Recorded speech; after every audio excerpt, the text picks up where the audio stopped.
Today we'll be having a podcast with Witty'S Beard Company, guys. So buckle up and sit back, baby. Hello. Hello, sir. Oh, man. All right. Guys, right here we have Curtis from Witty'S Beard Company. If y'all don't know anything about Curtis is a guy that I've been talking to for quite some time. He's sent us all kinds of stuff for, our beard oil, beard conditioner, or butter, balm. Really, really good dude. Thank you. He's froze up, guys. Look at this. He's froze up on my end. There it is. Okay. There we go. So, a little bit about, from what I've gathered from Curtis, is he came into my stream once. I think it was on Sunday, right, Kurt? It was like a Sunday morning stream. Early Sunday morning, I believe. Yeah. And I shot him a message. I was like, I think I don't even remember exactly how the exchange went, but it was something to the effect of, "Hey, are you like a real beard company?" Because with TikTok and shit, people will fucking you got 32,000 Tim the Tap Mans on TikTok. You got 4,000 Dr. Disrespects. You know what I mean? Yo, Michael, thank you for the money gun, brother. And he told me, he's like, yeah. And I ain't even gonna lie. When I first talked to Curtis, I was like, oh man, I don't know about this, because you start talking to people, Curtis, anybody can tell you they can make anything. Let's be 100% honest about it. Oh, of course. They're that guy that if they can't do it, they know somebody who can, right? So when I was talking to him, I was like, we was talking about, I asked him, have you ever worked with streamers or anything like that? And I think you said no, right? No, I really hadn't. Mm-mm. And, I just stood out. The worst thing he could have done was tell me no, but, it was one of those things, man. It's been awesome. Curtis, go ahead and tell these people about yourself. Just give us a little bit of backstory on you, baby. So, my full-time job is a paramedic. Prior to that, I was in the fire service, and it went years of having to be clean shaven. And the day that I could grow a beard was the last day that I shaved. So that's been back in 2015, I believe, is when I left the fire department. So I worked for Middle Tennessee Ambulance Service. We're the second busiest service in Tennessee. Again, thank you very much for everything you do too, man. Oh yeah, not a fire problem, department, EMS, all that stuff. Thank you, by the way. Yeah, not a problem. And so we're the busiest ambulance in the county, in Rutherford County. So I stay pretty busy with that. And I came up with the idea of Witty'S after I had been using some products from some of your name brand, big stores, box stores, and nothing really worked. He's like me, guys. He's got super sensitive skin too. Yep. It was breaking me out. Some of them, I don't even know why, but some of them was smelling like it would actually ruin in my beard during the day. And almost so like a mold, musky type scent smell. Yeah, totally. Yeah, I know what you're talking about. Like a rotten coconut smell. Yeah. So I started, playing around and doing some research on some good oils, and came up with the blend that we use today after doing that research. And a buddy of mine came over to the house, and he said, he's like, man, I'm getting ready to shave my beard off. It's itching so bad. And that shit sucks. So once you get by that, you're good. Yeah, exactly. You get through that itchy phase. The initial itch is a bitch. Yeah. The itchy phase is horrible. He's from Tennessee, guys. He's Lynchburg. Yeah. Lynchburg. There you go. Yeah. We are about 7 minutes from the distillery. So, but I started giving him some of the oil, and he took it to work. And next thing I know, I'm getting a phone call saying, "Hey, how much are you charging for this oil?" And, which is good. It's good advertisement. Oh yeah, for sure. Listen, word of mouth is the best thing in my opinion. Oh hell yeah. That's why like somebody on here like got some of the Cafe Noir and left a review, and I was like, thank you so much. You have no idea how I started selling them to him and I hope you get to feeling to better, Scott. buddies at work, and it just kind of took off from there. Dude, that speaking about that, guys, hang on just a second. Check it out. So here's his latest release, guys. This is the Cafe Noir. Let me tell you something. This shit right here, oh my goodness, it smells like a big cup of coffee. And oh my goodness, I didn't know.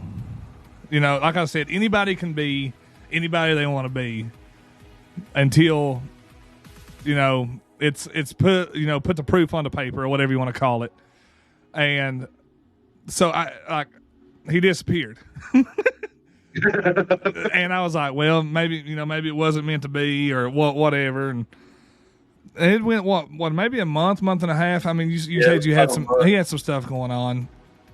And he hits me up one day and he's like, hey man, I had this and this, which he didn't have to explain himself to me, and hell, he didn't really even have to message me back, but he did. And he was like, let me get your address again. I'm going to send you over this. And he's like, what do you want? And I was like, hell, I don't know. Because I've had, the thing about it is like anything that's really like menthol-y type, whatever, really fucks with me. It breaks me out. I get sores and stuff. Corin said, what up, Witty? Thanks for making my pillow smell like coffee shop.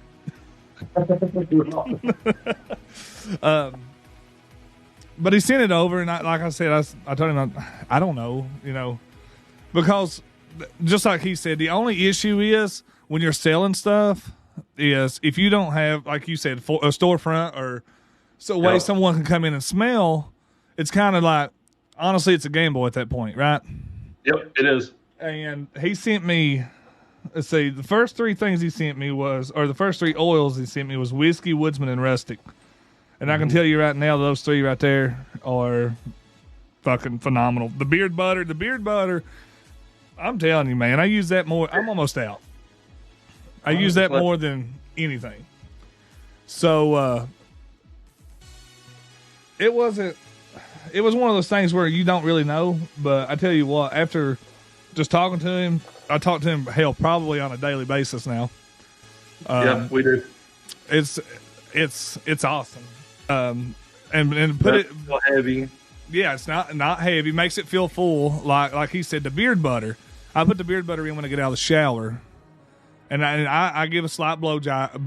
Oh God, I gotta edit that out. Blow dry. You give those. That's what we all heard. No. You give those. Oh my God. So I blow dry my beard just a little bit, leave it a little damp because it's like he said, it's a leave-in conditioner basically. And I wake up in the morning, man, and it's super easy to brush out. It's awesome. Absolutely. Never had beard butter till I tried Witty'S beard butter because I always use oils and balms. And it's shit's phenomenal, man. I really, really is. Can we expect a cafe scented beard butter? Yes, you can. We are in the process of working on that right now, actually. Okay. Yep. Beard butter and beard balm will be coming in that. I'm not sure yet on if I'm going to do a beard wash in that fragrance. I don't know. So the beard wash is something that I've never really tried either. I need to get me a bottle of that. So super good for the beard drift stuff and keeping your beard moisturized in the shower. So it doesn't strip away all of the good oils. Okay. So it leaves all that and then just basically cleans the debris out. So it is different. I get asked that a lot when we go to like conventions or like these little craft shows and stuff that we go to. People are like, well, why do I need that for? I can just use shampoo. It's different. It's totally different. I'm the world's worst. I use fucking Head and Shoulders, man, on my beard. Yeah. I do. And not to keep bringing it up, but I did have a bottle of beard wash and it was like the menthol stuff. It took me probably 2 years to use that because I would just use it like once a week. Because if I didn't watch, I would literally have sores in my beard to where, and then I got a bad habit. Like if I get a sore, I'll pick at it like a motherfucker. And then it never heals up because I'm constantly got sores. Finding something like that actually works, and I guess what you would consider in cosmetology exfoliates the skin. Is something that I've had a hard time with. Because I mean, hell, even I've got to watch what I bathe in. Because if it's got too much scent or got a certain bit of this or a certain bit of that, I'll break out in hives. Have you been using the bar soap yet? I have. Due to us having dogs and small children in the home, I don't use lye. I use a goat's milk recipe. Goat's milk? Yep.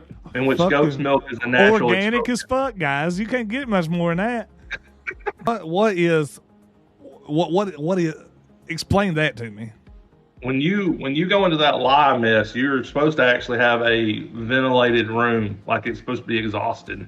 Seriously? Especially like for us making it to resell and stuff.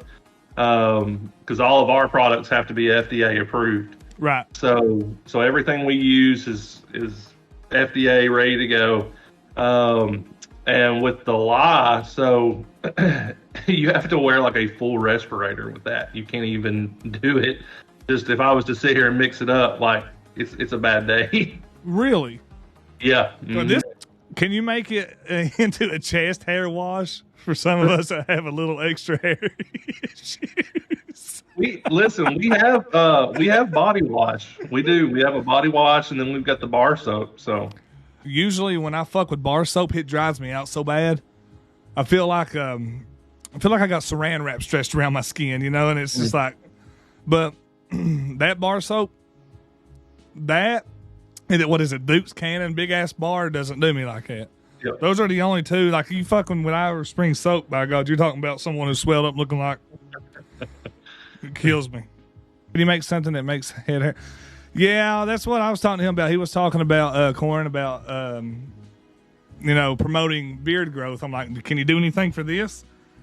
Can you do anything for the top of this head? Because it's bald as shit. So with regards to that, we'll sidetrack real quick on that you're one. Good. So working in EMS, I have lots of guinea pigs. And guinea pigs on the EMS, guys. Yeah, we do have a growth oil, and I had a guy that had what I call the monk going on, so like the whole crown of his head was going. Like me. And let me throw shade up on me, guys. And he used our growth oil on his head, and so he put it in once in the morning when he got out of the shower, and then he would put it in at nighttime. And within about a month, and sure as I'm sitting here rather. Within about a month, he started having growth come back in that spot. Oh, God damn. So I know. I'm going in a hole now, guys. And it's one of those things, like it's super hard to believe, but even now, his hair, he was gray-headed. Oh, shit. And since he's been using that, his hair has darkened back up because he was black-headed. Really? And his hair is back to like it's almost like a charcoal now versus a gray.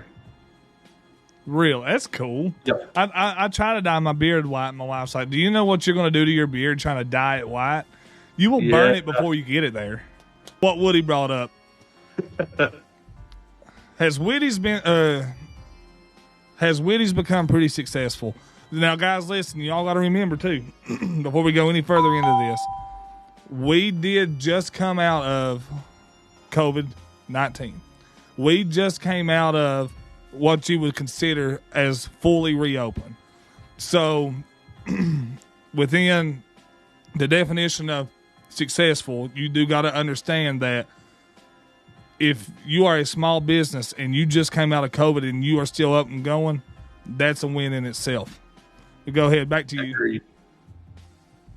I wouldn't call it necessarily successful as much as being blessed, to be honest. There you go. Yeah.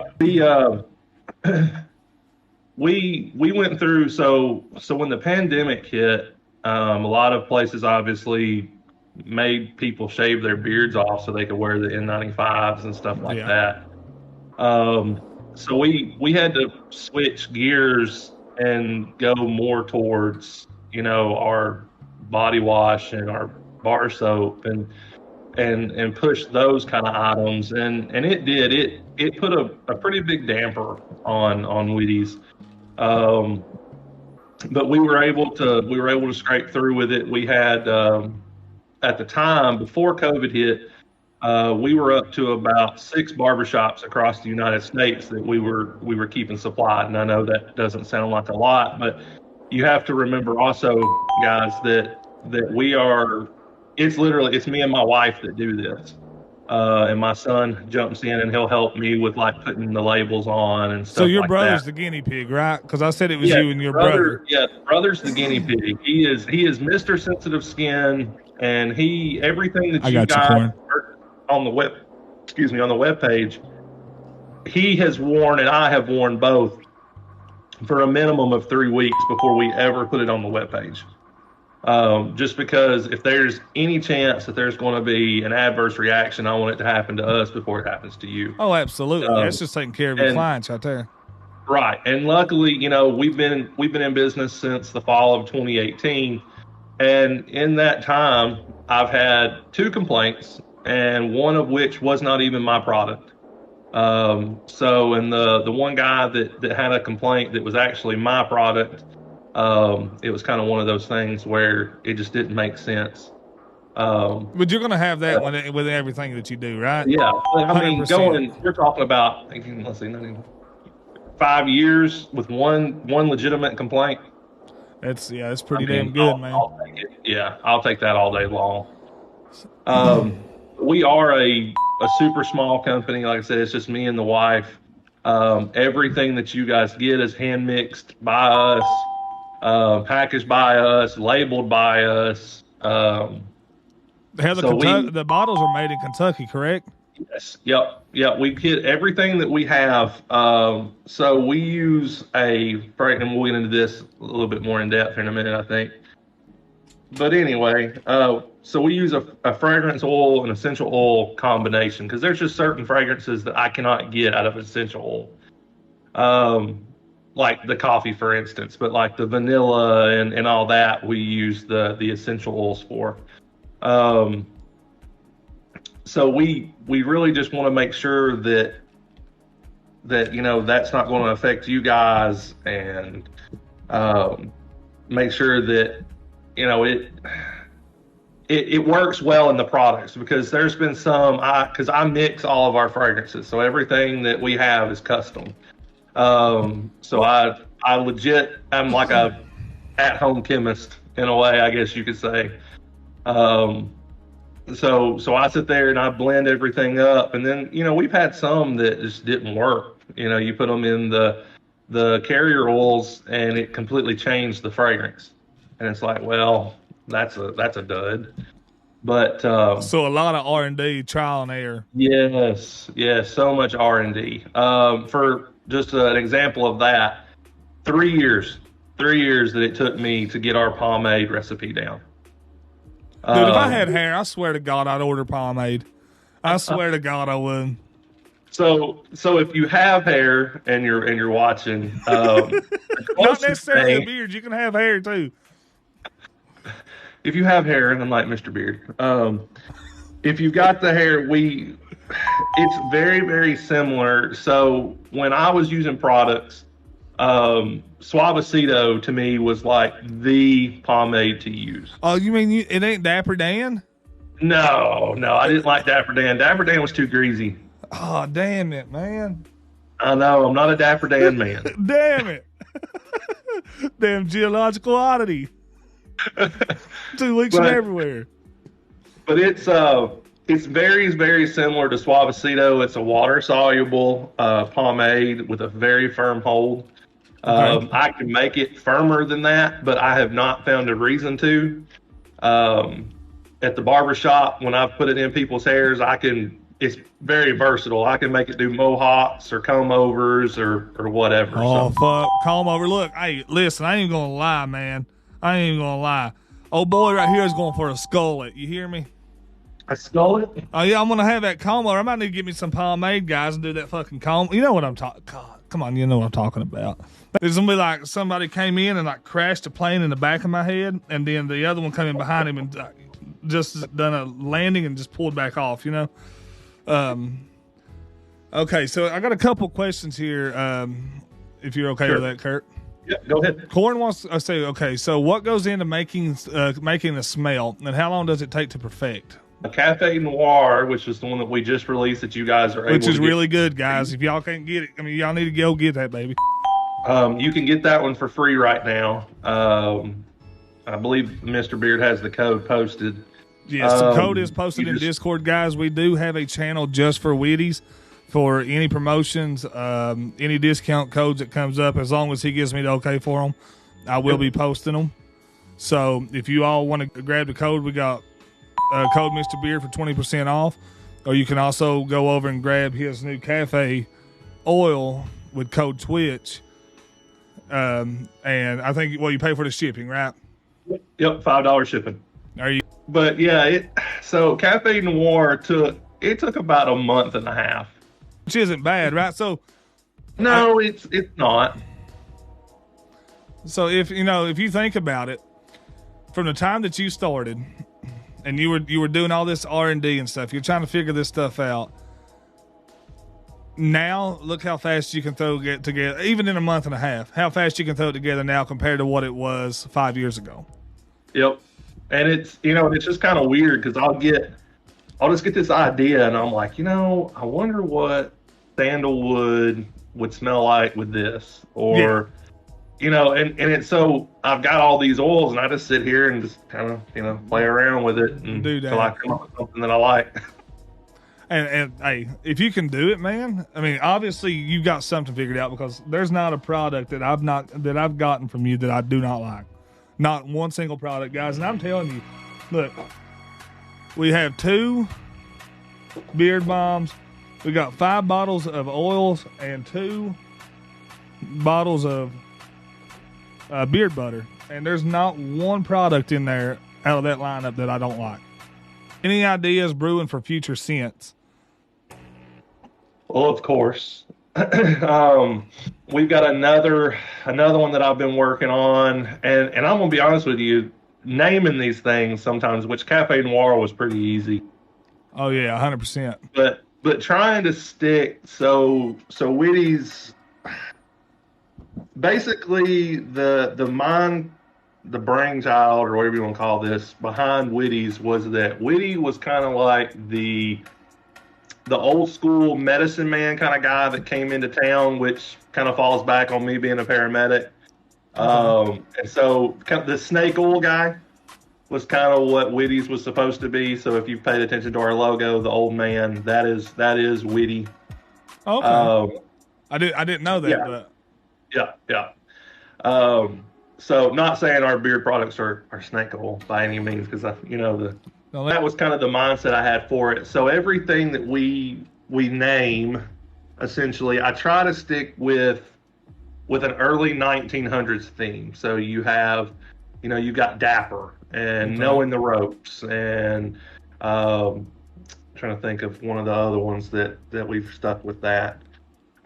We had one when we first started that was called Bourbon Buff, and it was a strong bourbon smell. So we've tried to stick with like era themed names when we do these products. And so when I come up with a fragrance and I sit there and I'm like, okay, what does this fragrance make me think of? And that's where the wife comes in a lot, because she's my namer a lot of times. As a matter of fact, I think she's the one that named Dapper. And Dapper, I think, is the one that you just received. Yes, it is. I remember. So we try to. So every year, of course, we track the sales and see which fragrances perform better than others. Right. And each year, we typically will phase one out. And then we typically add 1 to 2 fragrances during the year. And then the ones that perform well, obviously, they stick around. But I think last year, Vintage. And it was like a bay rum, vanilla. It's super, super barbershop smell. And so we lost it last year, partially because of I couldn't get some of the essential oils that I used in it. So you're not the. I mean, obviously, chips aren't the only thing that's seeing a shortage right now. So no, we've struggled with getting some of our supplies due to the whole COVID thing, and still do. I know the bottles come from Kentucky. Our fragrance oils and essential oils come out of Florida. Okay. So those are also U.S. and they're U.S. made. They are made in Florida. So, is there a kit that you can get that has everything to start with? Yes. The essentials package that comes with beard oil, beard balm, bar soap, a comb, and beard wash. So is Woodsman the only soap that you have right now, bar soap you have right now, or do you have? Oh, every fragrance. Oh, shit. Yeah. So when I was kind of what started the fragrance deal. So at first I was just making the beard oil without anything in it. And probably going to bring that back because I've had a lot of guys that do hunting and they're like, well, I can't wear that into the woods. I need something that doesn't smell. That makes sense. So we're probably going to bring something back that's an unscented. Call it Hunter. Yeah, right. Probably do like a camo label or something. There you go. But I was in the shower and imagine that, guys. Zach Brown in the shower singing Chicken Fried. I was in the shower and I was standing there and I'm like, dang, man, like I'm using, like Dial soap and I'm using tea tree shampoo and I'm using, I'm sitting there and I'm just like going through all this mess and I'm using this beard wash and I'm using this. And I was like, God almighty, there's like 6 different fragrances that I'm using before I ever leave the house in the morning. How cool would it be and a lot of companies don't do this, but I thought, how cool would it be to have the same fragrance from start to finish? Yeah. So you have the body wash, you have the beard wash, you have the beard oil, you have the beard balm, you've got the body spray. So you have everything you need to go from step 1 to walking out the door in the same fragrance. Hell, I kissed my wife last night. She goes, God, you smell good. I'm like, yeah, that's rustic. Yeah, thank you. I was about to say it's got to be rustic because mine does the same thing. Yep, it's. Listen, guys, when I tell you I've used a lot of stuff, I've used stuff from Walmart. I've used stuff from Amazon. Before Every Man Jack even became a thing in Walmart, I had to go to Whole Foods to buy Every Man Jack because it's supposed to be organic. It's not supposed to break you out, so on and so forth. I had a monthly subscription, canceled that shit. And I just, when you're getting stuff that's mass produced, and he could correct me if I'm wrong, when you get stuff that is mass produced like that, just like he said, you get a lot of filler oils in it. A lot of stuff that doesn't matter, has no impact. It's the cheapest they can get. Yeah, any benefit, honestly, no benefit to your beard other than the smell and the. I mean, let's be honest. You put a good beard oil in your oil or a balm, it's going to look good. It's going to be shiny. It's going to look good. But other than that, just like he said, it has no benefit to your beard. It doesn't help your skin or anything like that. And then they came along, and I'm just like, I mean, I can't say enough good things. 1, about the product, but 2, about the kind of person that he is. Where's he at? Right there. Thank you. Because he didn't have to do none of this stuff. He could have just fucking blew me off and just went on about it. And he has went the extra step with me, even though he didn't have to, if that makes sense. You know what I mean? And he's been straightforward with me, and he told me, and I told him too, when we started this together, I said, I'm going to make a YouTube video on it, and I'm going to be critical. That's exactly what I said, wasn't it? Yep. And I couldn't pick anything out that I didn't like about it. That's the bad thing. Or I guess the good thing. But like I was like using this stuff and I was like, there's got to be something. There's got to be something here. And there wasn't. There wasn't. Honest, And that goes a long way too, guys. You know, Yeah. the dude risks his life as a firefighter. Every time he gets out on the ambulance, I mean, I don't give a fuck who or what y'all think. When you get out on that stuff, man, you never know what you're going to run into. You never know what's going to happen when you're out on your shift. And like I said, I talk to the dude about every day, and it's hard to find humble people. 100%. It's hard to find, and you, my friend, you are. Thank you. That's a true story, though. They're few and far between. Awesome, man. You know, it seems like you got your head on your shoulders. You know what you want as far as, your goals go. And that means a lot too, because, obviously you don't want to set an unobtainable goal, right? Because right, you'll be working at that goal, and then you always feel like, if you don't make that goal, you'll feel like you fell short. But having a goal is the main thing, right? And that's exactly what I was telling my chat the other day. Like, you don't want to set a goal so far that you spend your whole life trying to reach that goal. But it's always okay to pull your goalpost back a little bit, hit that one, and then keep striving until you get to that point of your first initial goal. It's okay to take it in strides. You don't have to try to press for it the first time, because there's always setbacks, there's always failures. You learn from that, and you continue to push forward until you reach that goal. But never ever be content with what you think's best. Always try to strive to be better and to grow and to do the best that you can do and to achieve your unobtainable goal. Absolutely. That's the best way to describe it. What would be the chances of maybe one day, everything goes good, we get a Mr. Beard inspired scent? Oh, yeah. Yeah, we'll definitely do that.